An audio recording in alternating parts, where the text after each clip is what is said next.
Oke, bismillahirrahmanirrahim. Assalamualaikum warahmatullahi wabarakatuh. Nah, hari ini kita akan melanjutkan materi mengenai sifat-sifat fungsi. Langsung saja, sifat-sifat fungsi itu terbagi atas 3. Yang pertama yaitu fungsi surjektif. Nah, dikatakan fungsi surjektif jika tidak ada sisa pada daerah kawan. Selanjutnya untuk fungsi injektif. Dengan kata lain, suatu fungsi f dikatakan injektif jika tidak ada cabang di daerah kawan. Nah, untuk fungsi bijektif, dikatakan bijektif jika tidak ada sisa dan cabang di daerah kawan. Oke, untuk contoh yang pertama, manakah di antara fungsi-fungsi berikut ini yang merupakan fungsi surjektif, injektif, atau bijektif?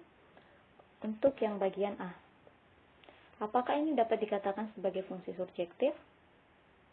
Ya, dapat dikatakan sebagai fungsi surjektif karena tidak ada sisa pada daerah kawan.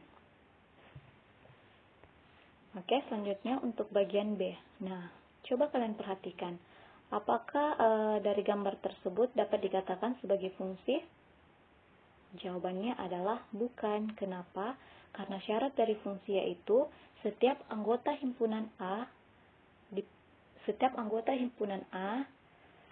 dipasangkan tepat satu anggota pada anggota himpunan B. Nah, sedangkan pada gambar ada anggota himpunan A yang tidak dipasangkan.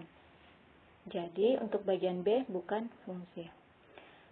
Selanjutnya untuk bagian C, apakah bisa dikatakan sebagai fungsi surjektif atau injektif? Jawabannya bukan. Kenapa? Karena ada sisa pada daerah kawan dan ada cabang pada daerah kawan. Selanjutnya untuk bagian D. Nah, ini termasuk fungsi bijektif. Kenapa? Karena tidak ada sisa dan tidak ada cabang di daerah kawan. Oke, untuk contoh yang kedua, langsung saja kita gambarkan. Untuk anggota himpunan A, yaitu 1, 2, 3, 4. Anggota himpunan B, yaitu 1, 2, 3. Nah, untuk bagian A, fungsi A dipetakan ke fungsi B. Nah, kita tinggal menghubungkan titik 1,3, titik 2,1, titik 3,2, dan titik 4,1. Coba kalian perhatikan.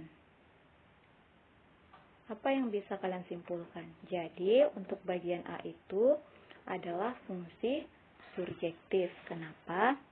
Karena tidak ada sisa pada daerah kawan atau pada himpunan B.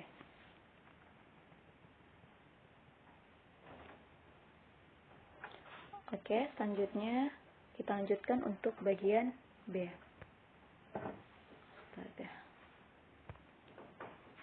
Nah, kita gambarkan yaitu 1, 2, 3.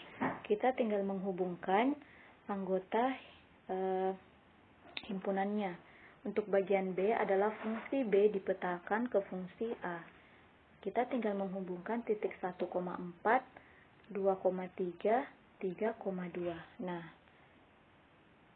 jika diperhatikan dia termasuk fungsi injektif karena tidak ada cabang pada daerah kawan atau himpunan A.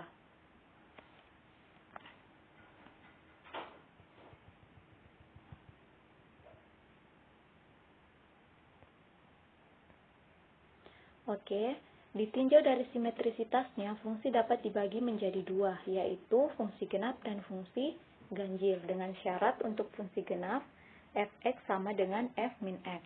Sedangkan untuk fungsi ganjil, f min x sama dengan min fx. Oke. Nah, untuk contoh yang pertama, langsung saja kita ke bagian A, yaitu fx sama dengan 2x pangkat 4 kurang 3x pangkat 2. Ingat syarat dari fungsi genap, yaitu fx sama dengan f min x. Nah, jika hasilnya sama, berarti dapat dikatakan sebagai fungsi genap. Kita uji. kita ganti fx di sini sebagai f min x. Jadi,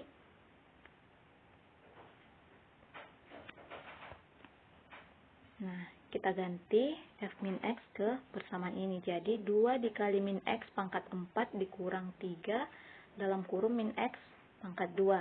Ingat, jika perpangkatan angkanya genap berarti hasilnya positif. Jadi, 2x pangkat 4 dikurang 3x pangkat 2.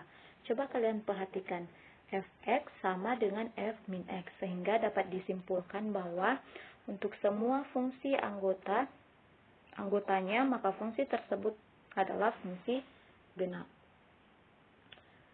Selanjutnya untuk bagian B. Nah, dengan cara yang sama, pertama kita uji dia apakah dia termasuk fungsi genap. Nah, dengan cara mengganti f min x ke dalam fungsi. Nah, setelah diperhatikan, diperoleh hasilnya yaitu x pangkat 2 ditambah 4x ditambah 2. Apakah sama dengan fx? Jawabannya tidak. Nah, karena tidak, kita uji lagi ke fungsi ganjil. Setelah itu, nah, jadi hasilnya yaitu min x pangkat 2 ditambah 4x kurang 2. Karena f min x tidak sama dengan fx dan f min x tidak sama dengan min fx, maka fungsi tersebut bukan fungsi genap dan bukan fungsi ganjil. Oke. Untuk bagian C. Nah, dengan cara yang sama kita uji lagi ke fungsi genap. Kita masukkan dengan cara mengganti f min x. Nah, setelah kita masukkan, ternyata fx sama dengan f min x. Sehingga dapat disimpulkan bahwa fungsi tersebut adalah fungsi genap. Oke, ini adalah contoh terakhir. Pengerjaannya tidak jauh berbeda dengan yang tadi. Kita tinggal menguji dia, apakah dia fungsi genap atau fungsi ganjil. Nah, langkah pertama kita uji dulu untuk fungsi genap dengan cara mengganti f min x ke persamaan. Nah, 2 kali min x pangkat 3. Ingat, kalau perpangkatan angkanya ganjil berarti hasilnya negatif. Kan? Minus 2x pangkat 3 ditambah 4x per x pangkat 2 ditambah 3. Apakah f min x ini sama dengan fx? Yang ini? Jawabannya tidak. Karena tidak, kita lanjutkan menguji ke fungsi ganjil dengan melanjutkan f min x sama dengan yang ini, min fx, sehingga diperoleh hasil akhir min fx sama dengan min 2x pangkat 3 ditambah 4x per x pangkat 23 sama dengan f min x, sehingga dapat disimpulkan bahwa fungsi tersebut merupakan fungsi ganjil. Nah, untuk pertemuan kali ini saya rasa cukup sampai di sini dulu. Selanjutnya kita akan melanjutkan materi ke operasi penjumlahan fungsi. Nah, sekian dan terima kasih. Assalamualaikum warahmatullahi wabarakatuh.